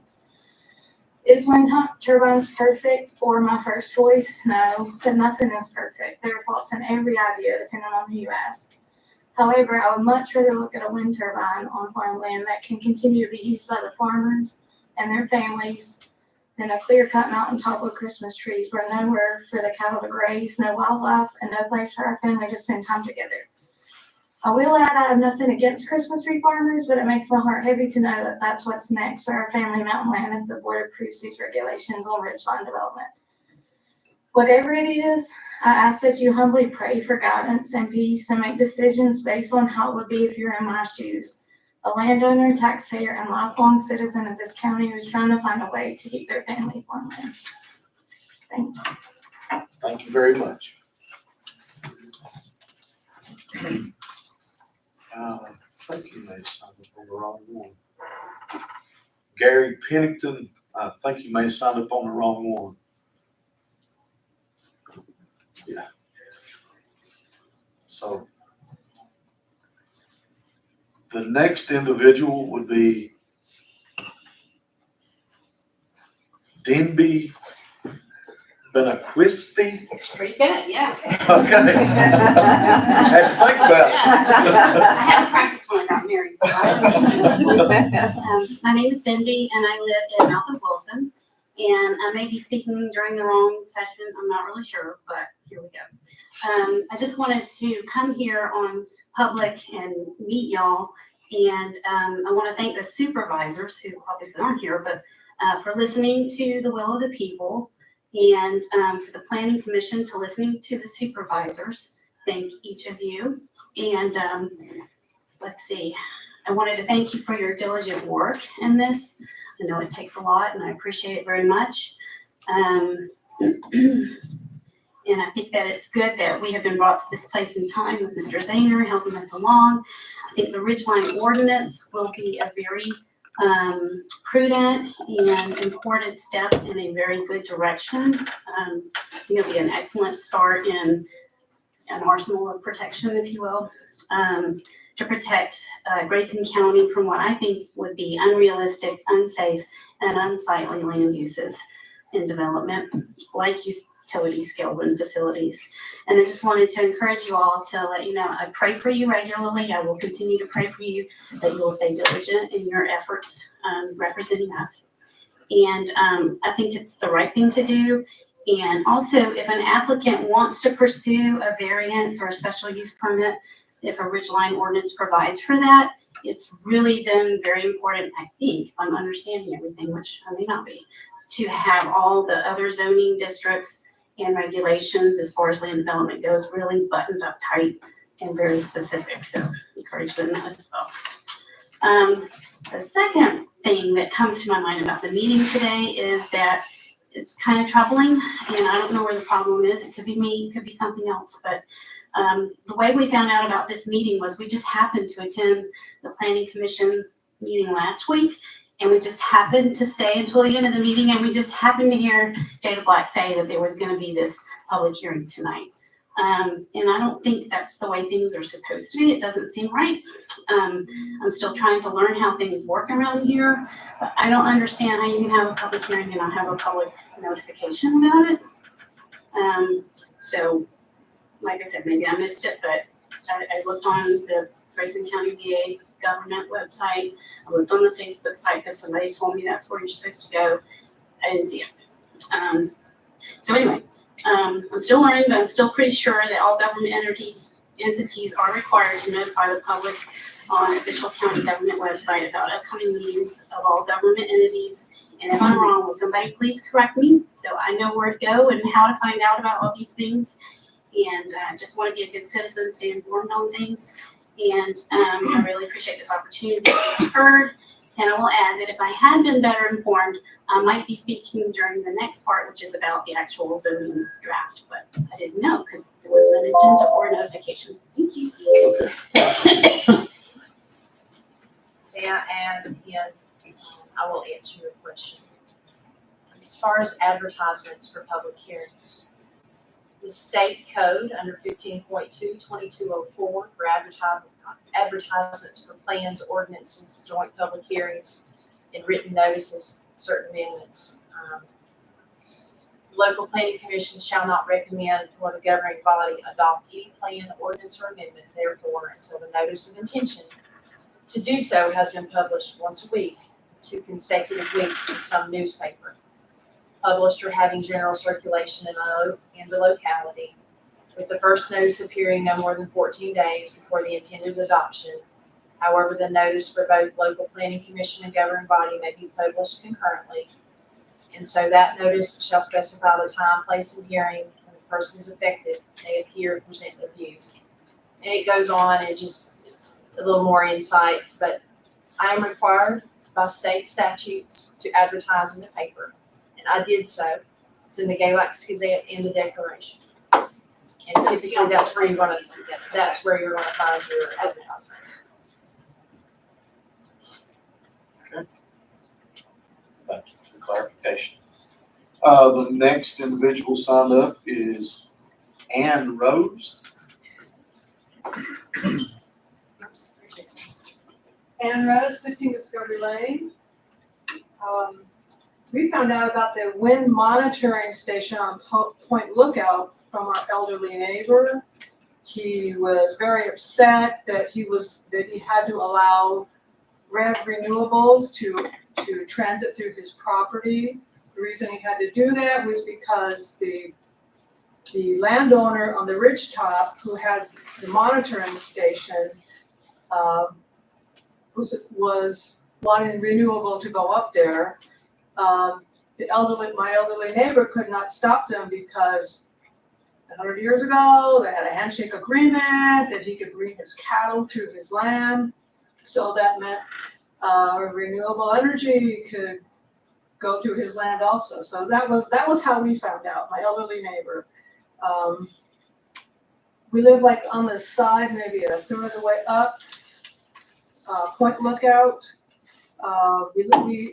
The windmills would have looked over Elk Creek and they would have looked over the Summerfield community.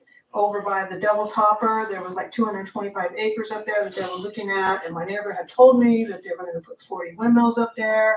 And then we talked to Renewable when he was actually here in the hallway, and he said, no, it's only gonna be 10 or 13, so.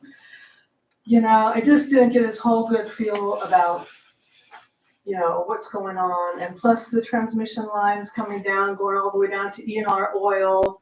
So, and then Mr. Belton told me that if the road has transmission lines on it, it has to be widened to 100 feet. So there are all these things. So I'm just glad that you guys have considered to prohibit the turbines. And I'm also glad that you're letting the property owners, if they wanted to, what did it say, 100 megahertz or something last week? I attended last week. Yeah, so I was glad that you did allow them to be able to do something with their land if they wanted to. So you guys are working hard. I appreciate your hard work, and I'm listening to what the board of supervisors and what you were talking about the turbines. So thank you. Thank you very much.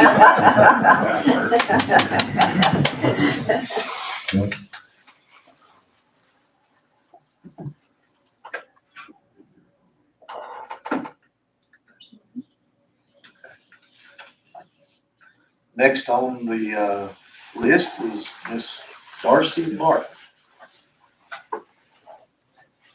So good evening, neighbors. Now I was trying to think outside the box a little bit and see what we could do to sort of, I don't know. But anyway, so I checked with the turbine manufacturer to see if giant turbines could be placed in areas that have already been scarred by progress, like along highways and the pathways that have already been cut outside the mountains for electrical lines. And due to safety concerns and logistics, I was told that these were not viable solutions. Do the turbines actually have to be those big giant white ones, or can they be the smaller, more aesthetically deceptive, the tree-shaped ones? Perhaps the turbines in the tree-shaped ones, which are only 36 feet tall, could be placed along the power line swatches or other places that cannot accommodate the giant 150-foot tall ones. I asked questions about water turbines, and let me state emphatically that I am not talking about a dam, because I do not believe in destroying the farms and the beautiful riversides to utilize any potential power in a dam, or in the river, excuse me. But I have seen micro hydro power systems that can be scaled to power everything from your cell phone to your house. So what if we had a series of small turbines in the creeks and in the rivers at optimum points that could harness the energy there without damaging the farm, the land, or the riverbanks?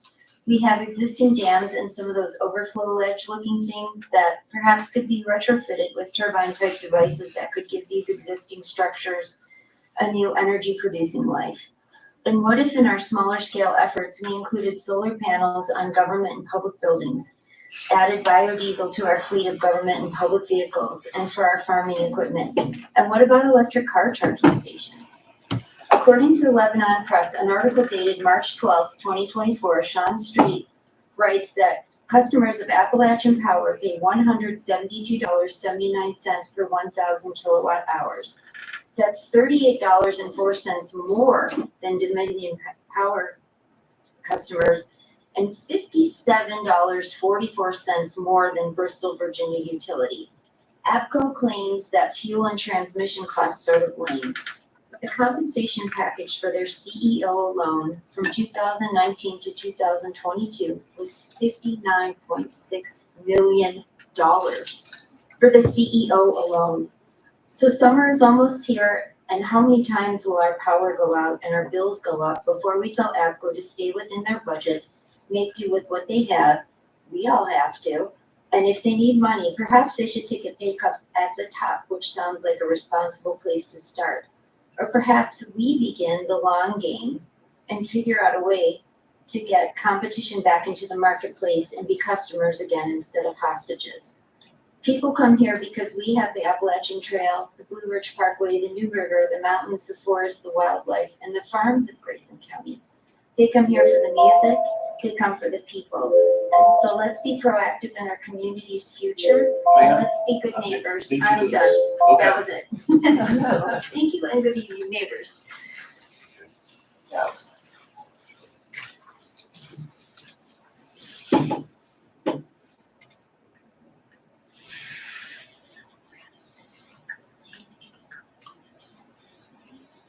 All right, that brings us to Joyce Roush. Thank you. And thank you for all your hard work on behalf of the county. I'm Joyce Rouse, 809 Cloverdale Lane, Independence. I just have a general question about, I guess it applies to both solar and wind. My husband and I have had about a 30 years experience with both solar and wind in the county, but not on a home and personal scale, not the kind of scale you're talking about. And I'm wondering, does the decommissioning cost include the disposal of the equipment and the solar panels? Because I was just looking at some states include that in the disposal costs and other states do not. And I just want to make sure that, and I don't know about Virginia, whether or not, because the cost of disposing of huge solar panels, and a lot of them can be considerable. So that's just kind of my question. Thank you. We will answer that question in just a minute.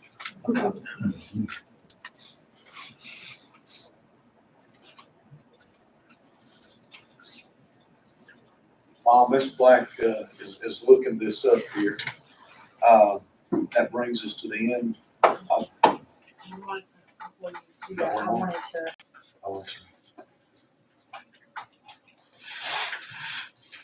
I'll get that answer in scratch, I promise. Michael, are you there? I am. Yes, Can you commonly, answer that question while I'm sorry. Yeah, I can. Commonly, the decommissioning estimates that we're provided with do include disposal costs. What we don't allow for as a recommendation and what is not allowed for in the draft ordinance is that they can reduce the cost of decommissioning for potential revenue from recycling or salvage. So we don't allow for them to do that because it's not something that we believe that should be factored into the decommissioning area. If that's something that they receive revenue from that's fine, but we want to make sure it doesn't result in a reduction of the decommissioning costs.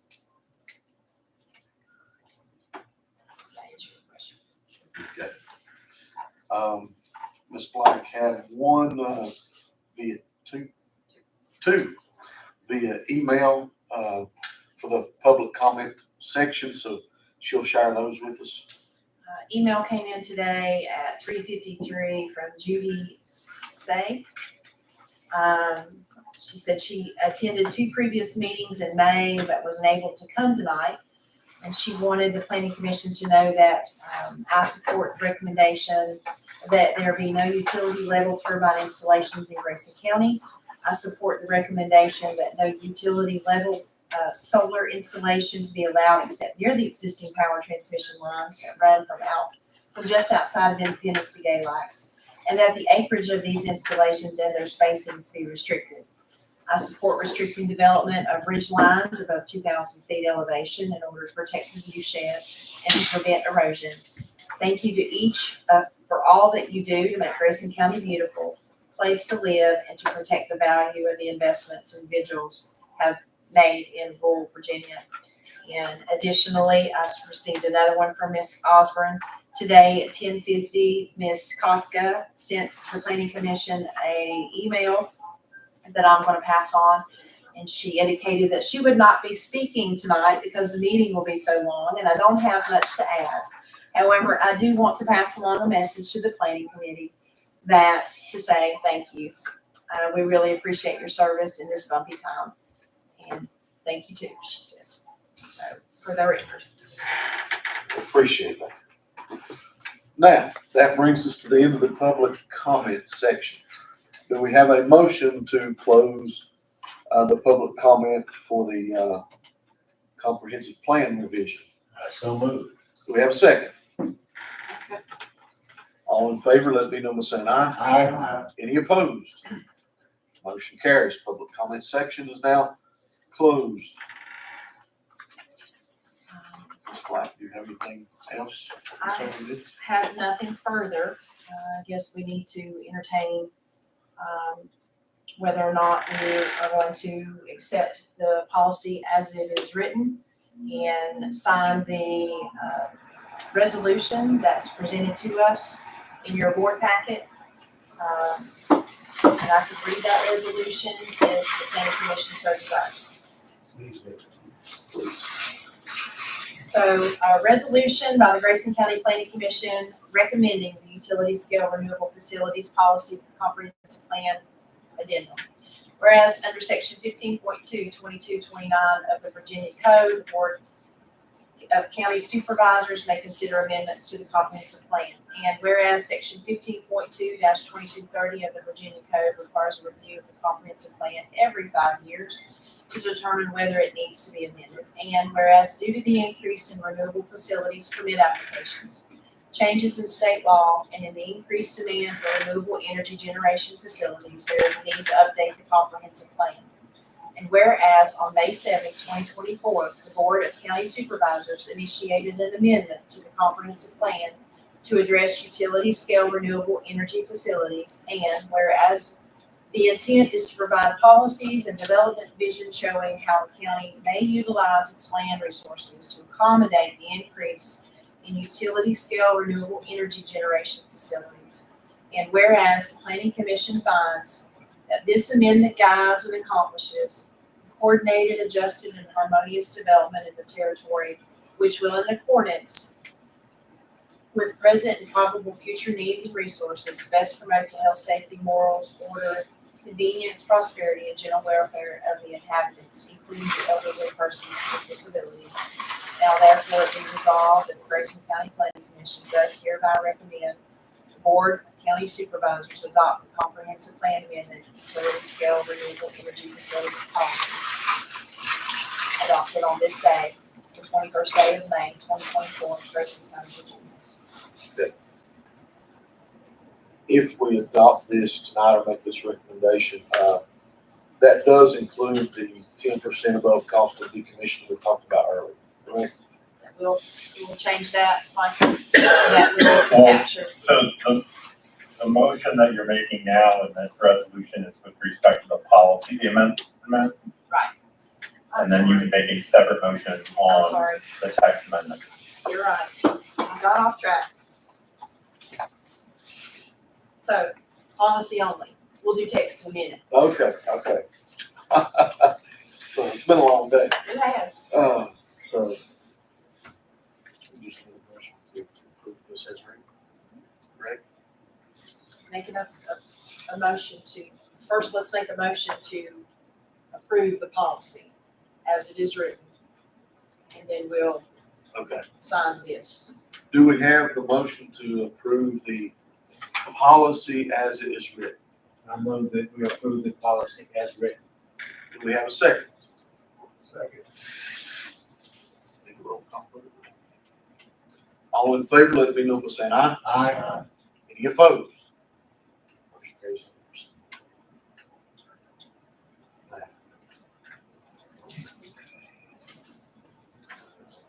Michael, do we need to make a motion to adopt this resolution? It was my understanding that by that motion that you were adopting the resolution to submit to the board. I thought so. Chairman Walls, are you As signing? as read by Ms. Black.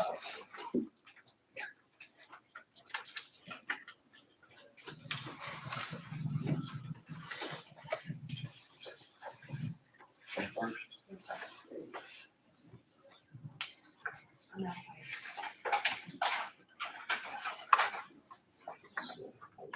Sign. Need both of them signed.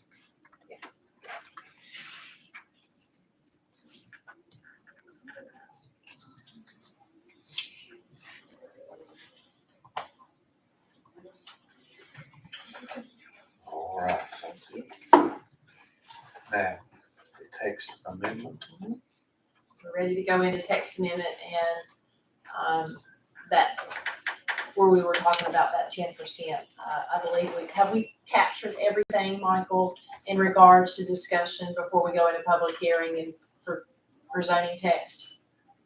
I felt we had Yes, I to. actually went ahead and made that change in a track change version, so, yeah, my suggestion is whenever you're ready to make a make a motion on that pending the public hearing, presuming it's favorably,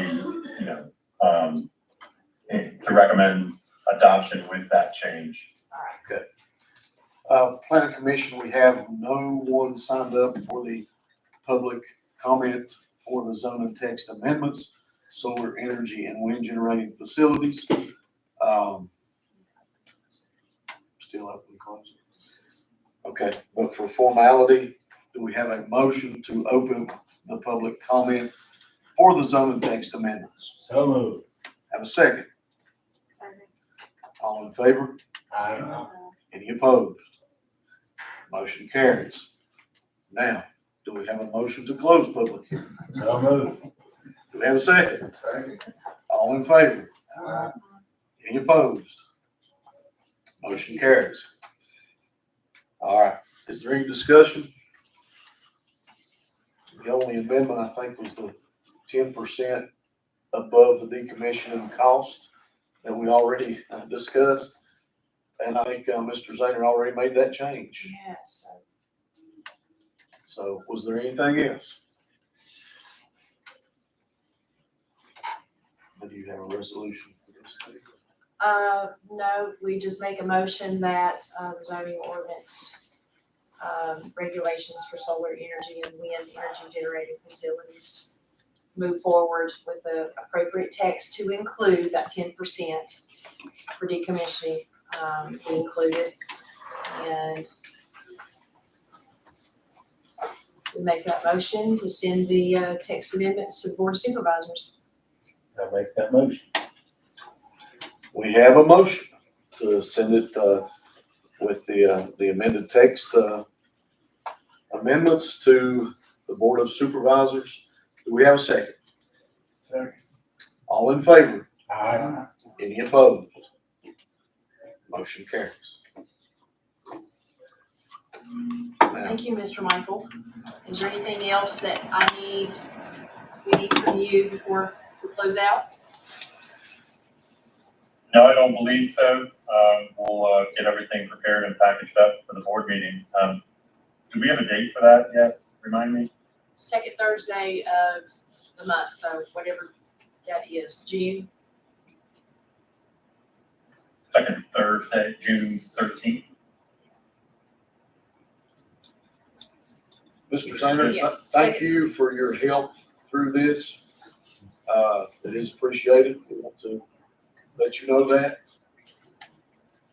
No, I appreciate it. I've enjoyed working with y'all, and I may be back for some reason, but no, I really appreciated it. My daughter was listening in again tonight, and I jokingly asked her if I was doing okay, and she said yes, and the other people are too. So. Good. We're glad we have her approval. All right. We Thank will have very you back because we need to work on the overlay. So much. Yes, ma'am. we'll get to work on that. Thank you all. Take care. Thank you. Good night. All right. Is there any old business to double check with you? No old business, Any new business? no new business. No new business. Not yet, anyway. Commission, thank y'all for what you do, the work you put in. Do we have a motion to adjourn at this time? Have a motion. Do we have a second? Second. All in favor, let it be known by saying aye. Any opposed? All right. The Planning Commission is now adjourned at this time. We'd like to thank those in the audience for